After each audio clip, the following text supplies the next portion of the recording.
अब नाज़रीन, आप देख रहे हैं जी सलाम आपके साथ। मैं हूं शबनम हसन। इस वक्त की बड़ी खबर आपको बता दें, महाराष्ट्र से आ रही है। महाराष्ट्र में बीजेपी अराकीन असेंबली को सस्पेंड करने के मामले में गवर्नर से मिले हैं सस्पेंड बीजेपी अराकीन असेंबली और 10 सरकार के खिलाफ गवर्नर से उन्होंने शिकायत की है।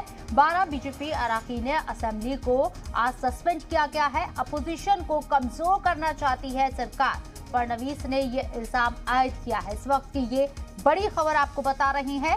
महाराष्ट्र में बीजेपी अराकीन असेंबली को सस्पेंड करने का ये मामला है। आज ही बदतमीजी के चलते महाराष्ट्र में बीजेपी अराकीन असेंबली को सस्पेंड किया गया। गवर्नर से मिले हैं सस्पेंडेड बीजेपी अराकीन असेंबली। उद्धव सरकार के खिलाफ गवर्नर से उन्होंने शिकायत की है। वाज़ेह रहे कि 12 बीजेपी अराकीन असेंबली को आज सस्पेंड किया गया है। आज जिस प्रकार से सभागृह में ओबीसी के संदर्भ में केंद्र सरकार डेटा दे, इसका ठराव लाया गया और उसके ऊपर हमको बोलने नहीं दिया गया। उस समय हमारे कुछ लोग ऊपर चढ़े थे, लेकिन उसके बाद वो सारे नीचे आए। इससे पहले कई बार ऐसी घटना हुई है, कभी किसी को सस्पेंड नहीं किया गया।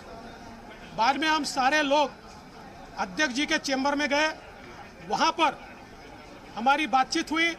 शिवसेना के और रूलिंग पार्टी के कुछ एमएलए आए, हमारे भी एमएलए थे, वो आमने सामने आए तो हमने उनको दूर किया।